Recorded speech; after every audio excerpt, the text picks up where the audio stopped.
Good morning friends. आज हम सभी बात करने जा रहे हैं 11th क्लास के वेक्टर चैप्टर के बारे में। आप सभी से रिक्वेस्ट है कि यदि आप लोग अभी तक मेरे चैनल को सब्सक्राइब नहीं किए हैं तो सब्सक्राइब करें और बेल आइकन बटन को क्लिक करें, जिससे कि मेरे द्वारा स्टार्ट किया गया कोई भी न्यू चैप्टर आपके पास सबसे पहले पहुंचे। आप सभी से यह भी रिक्वेस्ट है कि यदि आपको किसी भी प्रकार का फिजिक्स में प्रॉब्लम हो तो आप मेरे व्हाट्सएप नंबर 6202716737 पर क्वेश्चन को सेंड करें, मैं उसे बनाने का प्रयास करूंगा। मैंने आपको इसके पहले 11th क्लास का फर्स्ट चैप्टर जो कि जनरल फिजिक्स के अंतर्गत आता है, उसमें हमने आपको यूनिट और डायमेंशन के बारे में बतलाया था, जो कि समाप्त हो चुका है। अब मैं आपको एक न्यू चैप्टर के बारे में बतलाने जा रहा हूं जिसका नाम वेक्टर है। तो आइए हम लोग वेक्टर के सबसे पहले कुछ बेसिकली जो चीज़ है उसको हम लोग पहले स्टडी करेंगे, उसके बाद मैं इसमें आपको डिटेल्स बताऊंगा। तो सबसे पहले ध्यान देते हैं वेक्टर। तो जानने की आवश्यकता है कि वेक्टर है क्या, व्हाट इज वेक्टर, वेक्टर को कैसे समझेंगे। तो वेक्टर को जानने के लिए सबसे पहले आप जानिए भौतिक राशि फिजिकल क्वांटिटी क्या होता है। तो हमने फर्स्ट चैप्टर में भी आपको बतलाया था कि भौतिक राशि आखिर होता है क्या, फिजिकल क्वांटिटीज क्या होता है। तो इसमें हमने बतलाया था कि भौतिक राशि हम उसको कहेंगे जिसे हम भौतिकी के क्षेत्र में किसी भी तरीका से माप या तौल सकते हैं। तो फर्स्ट चैप्टर के फर्स्ट वीडियो में यह क्लियर बतला दिया गया है भौतिक राशि क्या है, भौतिक राशि के प्रकार क्या है। फिर से हम लोग जानेंगे, क्योंकि सदिश राशि जो वेक्टर जो है, वेक्टर क्वांटिटी जो है वो भी भौतिक राशि के अंतर्गत ही आते हैं, इसलिए हमने भौतिक राशि लिखा है। और भौतिक राशि को हमने यहाँ पर 3 भागों में डिवाइड कर दिया है। एक है आपको अदिश, एक है सदिश और एक टेंसर, जिसका नाम आप अभी तक नहीं सुने होंगे। एक टेंसर क्वांटिटीज के बारे में भी हम आपको बतलाएंगे। आपको मुख्य रूप से पढ़ना है सदिश के बारे में, अदिश के बारे में भी नहीं, डेफिनेशन जानना है, लेकिन मुख्य रूप से सदिश जानना है, वेक्टर जानना है। लेकिन यहाँ पर 11th क्लास में हम लोग कुछ स्केलर जो अदिश राशि हैं उनके भी कुछ प्रॉपर्टीज के बारे में जानेंगे, कुछ सदिश के प्रॉपर्टीज के बारे में जानेंगे, लेकिन सदिश को विशेष रूप से हमको पढ़ना है, इसीलिए चैप्टर का नाम है वेक्टर। अब ध्यान देते हैं कि ठीक है, भौतिक राशि उसे कहेंगे हम जिसे माप या तौल सकते हैं। अब उसके अंतर्गत में आते हैं अदिश, सदिश और टेंसर। तो अदिश को पहचाने कैसे, तो इसमें केवल रहेगा परिमाण, जिसको हम कहते हैं मैग्नीट्यूड। क्या बोलते हैं, मैग्नीट्यूड। सदिश में परिमाण और दिशा दोनों आएंगे, और टेंसर में परिमाण और दिशा निश्चित नहीं होंगे। कभी कभी इसमें परिमाण रहेगा, कभी कभी दिशा रहेगा, लगेगा कि परिमाण की तरह भी बिहेव करेगा, लगेगा कि दिशा की तरह भी बिहेव करेगा। तो हम यहाँ पर पहुंचेंगे तो आपको डिटेल्स बताएंगे। फिलहाल यहाँ पर जानिए परिमाण का मतलब क्या होता है। परिमाण का मतलब डायरेक्ट आप समझिए, उसमें जो भौतिक राशि में जो अंक छुपा हुआ है वही उसका परिमाण है। जो फिजिकल क्वांटिटीज में, जैसे मैंने लिख दिया 10 मीटर, ये 10 जो है यही परिमाण है। मैंने लिख दिया 5 न्यूटन, या 5 जो है यही परिमाण है। हमने लिख दिया 11 सेकेंड, या 11 जो है वही परिमाण है।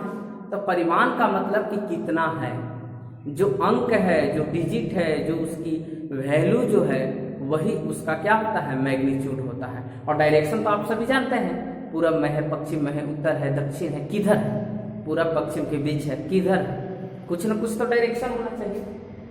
तो बेसिकली जो डेफिनेशन दिया जाता है उसके आधार पर बोला जाता है कि जिन भौतिक राशियों में केवल परिमाण होते हैं उसको अदिश कहेंगे, जिन भौतिक राशियों में परिमाण और दिशा दोनों होते हैं उन्हें सदिश कहेंगे। लेकिन सदिश को सिर्फ परिमाण और दिशा से काम नहीं चलेगा, क्योंकि फिर सवाल उठेगा कि विद्युत धारा में तो परिमाण और दिशा दोनों होते हैं।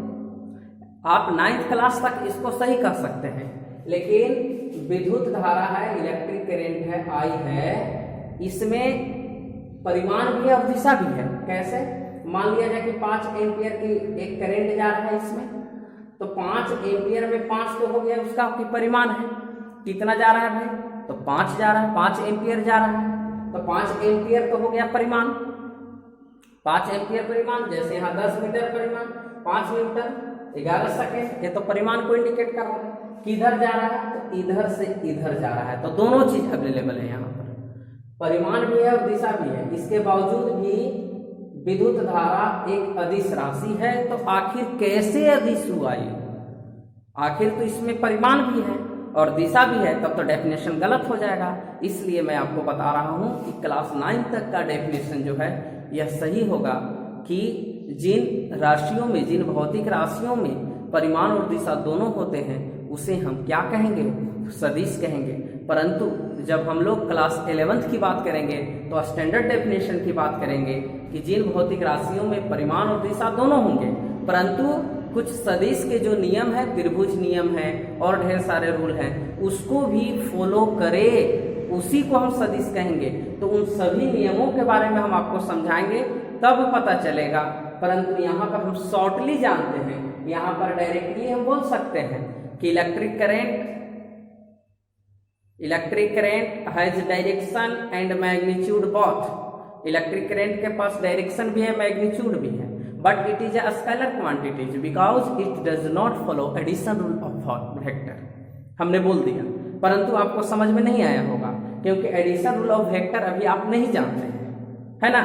तो हम उन सभी चीजों को जब बताएंगे तो आपको हम यह स्पष्ट कर देंगे कि यह अदिश कैसे हुआ, परिमाण और दिशा दोनों रहने के बावजूद। कुछ ट्रिक पर बात कर रहे हैं हम, फिजिकल क्वांटिटी से यह क्वेश्चन करेंगे, कितना है, जवाब अगर मिल गया तो वह अदिश हो जाएगा। ट्रिकली हम अभी आपको बतलाते हैं, फिर डेफिनेशन पर चलेंगे।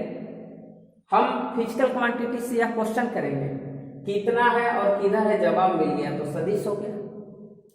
कितना है, जवाब मिलता है तो अदिश, कितना है और किधर है, जवाब मिलता है तो सदिश। जैसे बात करते हैं, मान लिया जाए कि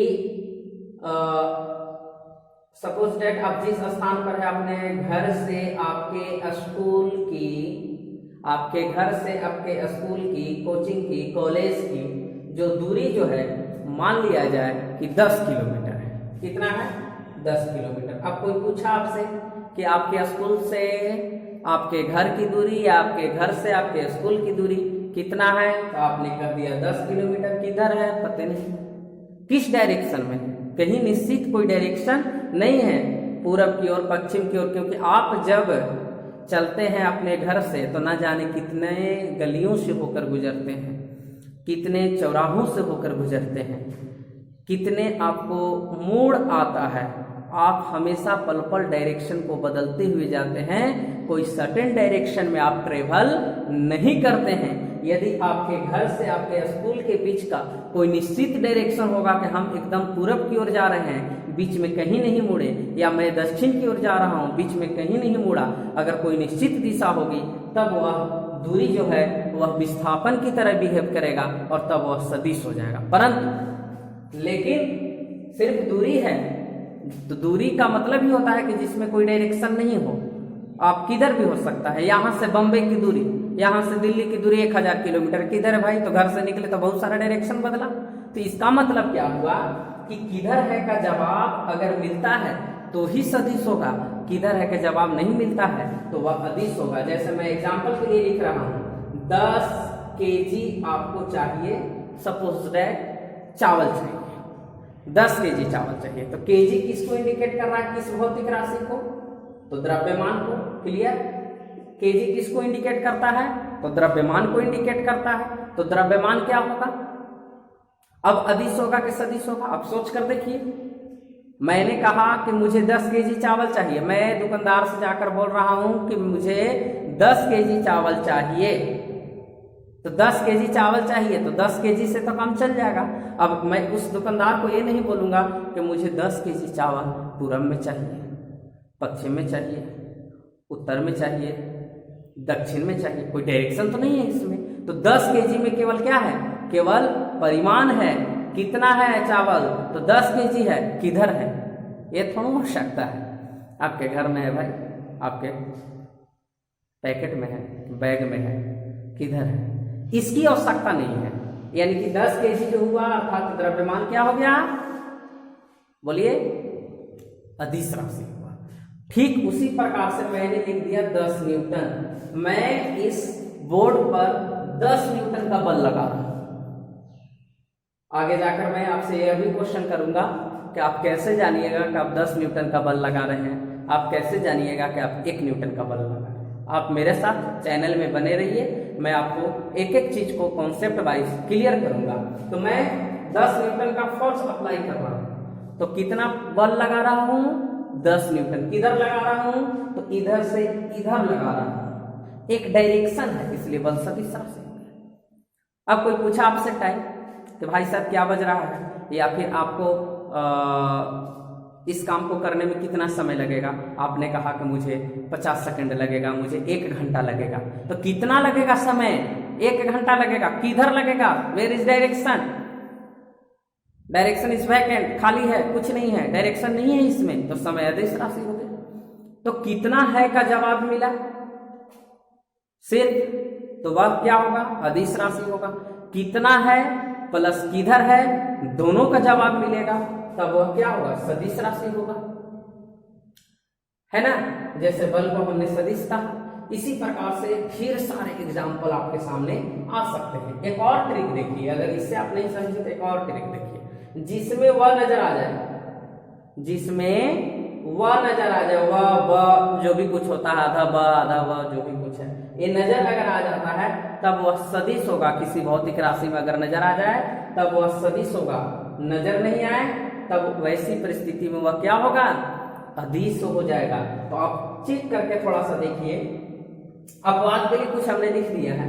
विद्युत धारा में देखिए वह है, लेकिन यह सदिश नहीं, अदिश है।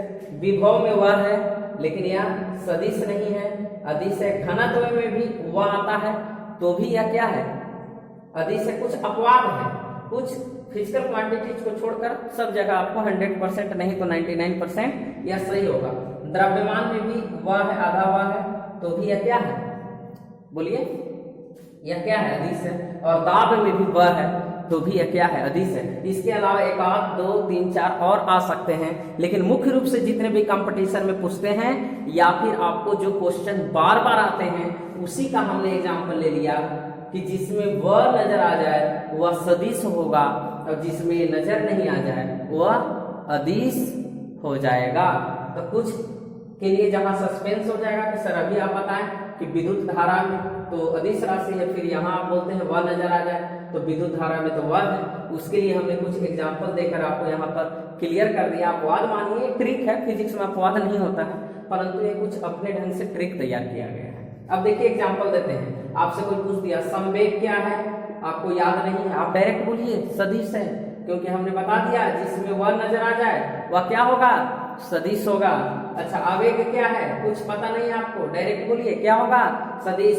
आपसे कोई पूछ दिया चाल क्या है, चाल क्या है, बोलिए चाल क्या है, तो आप क्या बोलिएगा, इसमें वह नहीं है, वह नहीं है, क्या हो जाएगा, अदिश हो जाएगा। वेग क्या है, वह आ गया, सदिश हो जाएगा। और फिर आप देखिए और एग्जाम्पल हो सकते हैं। त्वरण क्या है, वह आ गया, सदिश हो जाएगा, है ना। ढेर सारे एग्जाम्पल ले सकते हैं आप। अब देखिए विस्थापन क्या है, विस्थापन क्या है, वह आ गया, सदिश हो गया। दूरी क्या है, वह नहीं है, अदिश हो गया, है ना।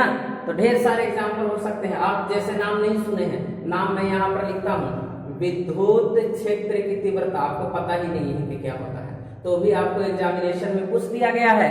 विद्युत क्षेत्र की तीव्रता, वह आ गया, सदिश हो गया, है ना। तो कहने का मतलब कि इस ट्रिक से भी आप 99% सही कर सकते हैं, 100% सही कर सकते हैं।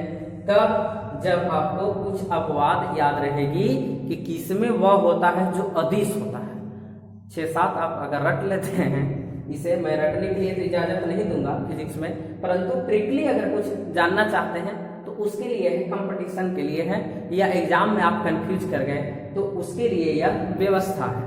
परंतु आपको ऐसे नहीं पढ़ना है, आपको जैसे पढ़ना है मैं आपको पढ़ाऊंगा। फिलहाल हम लोग वेक्टर में यही जाने कि फिजिकल क्वांटिटीज के अंतर्गत हम लोग पढ़ेंगे अदिश को, सदिश को और किसे, टेंसर को। तो इन तीनों क्वांटिटीज के बारे में जानेंगे और फिर उसके बाद इन सभी भौतिक राशियों के गुणों के बारे में समझेंगे, इनके बहुत सारे नियमों के बारे में समझेंगे। तो आज का मैं सेशन, आज का मैं क्लास जो है कि यहीं पर समाप्त करता हूं। आप लोग मेरे चैनल के साथ बने रहिए। मैं आपको वेक्टर के एक एक पॉइंट कुछ न्यूमेरिकल के साथ भी क्लियर करते जाऊंगा। आप लोग चैनल के साथ हमेशा बने रहिए और आपको पूरे 11th क्लास का सिलेबस में इसी तरह से YouTube पर कंप्लीट करवाता रहूंगा। आप मेरे साथ बने रहें, लाइक करें, सब्सक्राइब करें। बहुत बहुत धन्यवाद।